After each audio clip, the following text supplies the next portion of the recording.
ഇനി കണ്ണൂർ വിമാനത്താവളത്തിലേക്ക് പോയാൽ കണ്ണൂർ വിമാനത്താവളത്തിൽ എയർ ഇന്ത്യ എക്സ്പ്രസ് വിമാനങ്ങൾ റദ്ദാക്കിയതിനെ തുടർന്നുള്ള യാത്രക്കാരുടെ പ്രതിഷേധം അവസാനിപ്പിച്ചു. ഷാർജ, മസ്കറ്റ്, അബുദാബി സർവീസുകളാണ് റദ്ദാക്കിയത്. ബദൽ സംവിധാനം ഒരുക്കിയതിനെ തുടർന്നാണ് പ്രതിഷേധം അവസാനിപ്പിച്ചത്. വിവരങ്ങളുമായി സന്തോഷ് ചേരുന്നുണ്ട്. സന്തോഷ്, കണ്ണൂരിൽ നിന്നെങ്കിലും ഒരു പ്രത്യാശയുടെ വാർത്തയാണ് പുറത്തു വന്നിരിക്കുന്നത്. എങ്ങനെയാണ് ഈ ബദൽ സംവിധാനം ഒരുക്കി യാത്രക്കാർക്ക് ഗതാഗത സൗകര്യം ഒരുക്കി നൽകിയത്?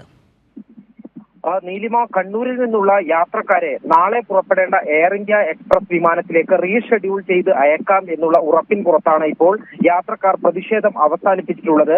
കണ്ണൂരിൽ നിന്നുള്ള 3 സർവീസുകളാണ് എയർ ഇന്ത്യ എക്സ്പ്രസ് മുന്നറിയിപ്പില്ലാതെ റദ്ദാക്കിയത്. പുലർച്ചെ 4:25 പുറപ്പെടേണ്ട ഷാർജയിലേക്കുള്ള വിമാനം, 6:45 പുറപ്പെടേണ്ട മസ്കറ്റിലേക്കുള്ള വിമാനം, അതോടൊപ്പം തന്നെ 9:20 പുറപ്പെടേണ്ടുന്ന അബുദാബിയിലേക്കുള്ള വിമാനം, 3 വിമാനങ്ങളാണ് റദ്ദാക്കിയത്. യാത്രക്കാർ ഈ പുലർച്ചെ പുറപ്പെടേണ്ട വിമാനത്തിൽ കയറുന്നതിനായി നേരത്തെ തന്നെ അർദ്ധരാത്രിയോടുകൂടി തന്നെ വിമാനത്താവളത്തിൽ എത്തിയിരുന്നു. എന്നാൽ ആ സമയത്ത് അവർക്ക് അറിയിപ്പ് ലഭിച്ചിരുന്നില്ല.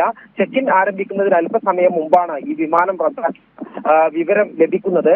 ആ സമയത്ത് കൃത്യമായിട്ടുള്ള ഒരു വിശദീകരണം പോലും നൽകാൻ എയർ ഇന്ത്യ എക്സ്പ്രസ് അധികൃതർക്ക് കഴിഞ്ഞിരുന്നില്ല. തുടർന്ന് വലിയ പ്രതിഷേധത്തിന് കണ്ണൂർ വിമാനത്താവളം സാക്ഷിയാകേണ്ടി വന്നു. അതിനുശേഷം ഈ എയർ ഇന്ത്യ എക്സ്പ്രസ് അധികൃതരുമായെല്ലാം നടത്തിയ ചർച്ചയുടെ അടിസ്ഥാനത്തിലാണ് നാളെ പുറപ്പെടേണ്ട വിമാനത്താവളത്തിലേക്ക് യാത്രക്കാരെ റീഷെഡ്യൂൾ ചെയ്യാം, അതായത് ആ വിമാനത്തിന്റെ ബുക്കിംഗ് നിർത്തിവെച്ചുകൊണ്ട് പുതിയ യാത്രക്കാരെ അനുവദിക്കാതെ ഈ വിമാനത്തിൽ റദ്ദാക്കിയ വിമാനത്തിലുള്ളവരെ അതിൽ റീഷെഡ്യൂൾ ചെയ്യാം എന്നുള്ള ഉറപ്പിൻ പുറത്താണ് ഇപ്പോൾ പ്രതിഷേധം അവസാനിച്ചിരിക്കുന്നത്. കരിപ്പൂരിൽ രാവിലെ 8 മണി മുതലുള്ള 6 എയർ ഇന്ത്യ വിമാനങ്ങൾ റദ്ദാക്കി. കരിപ്പൂരിൽ നിന്നും Ras al Khaimah, Dubai, Jeddah, Doha, Bahrain, Kuwait എന്നിവിടങ്ങളിലേക്കുള്ള വിമാനങ്ങളാണ് റദ്ദാക്കിയത്. സ്വാലിഹ ചേരുന്നുണ്ട്. സ്വാലിഹ, ഇപ്പോൾ എന്താണ് കരിപ്പൂരിലെ സ്ഥിതി?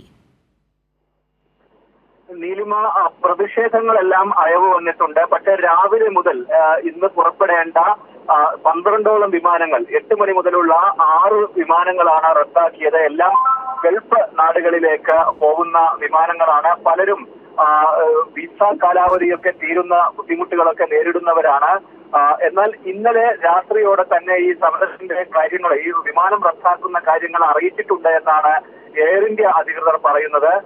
ഈ പ്രതിഷേധിച്ച ആളുകൾക്കെല്ലാം തന്നെ പണം തിരിച്ചു നൽകുകയോ അതല്ലെങ്കിൽ ബദൽ സംവിധാനം ഒരുക്കുകയോ ചെയ്തിട്ടുണ്ട് എന്നാണ് ഇവർ പറയുന്നത്. പക്ഷേ ഇതറിയാതെ എത്തിയ രാവിലെ ഏതാണ്ട് 300-ലധികം യാത്രക്കാരാണ് യാത്ര മുടങ്ങി വലിയ പ്രതിഷേധം കരിപ്പൂരിൽ ഉണ്ടാക്കിയത്. റാസൽ ഖൈമ, ദുബായ്, ദോഹ തുടങ്ങി പ്രമുഖ ഗൾഫ് നാടുകളിലേക്ക് പുറപ്പെടേണ്ട വിമാനങ്ങളാണ് ഇന്ന് മുടങ്ങിയത്. നീലിമ, ശരി, കഴിഞ്ഞ 12 മണിക്കൂറിനിടെ എയർ ഇന്ത്യ റദ്ദാക്കിയത് 78 വിമാന സർവീസുകളാണ്.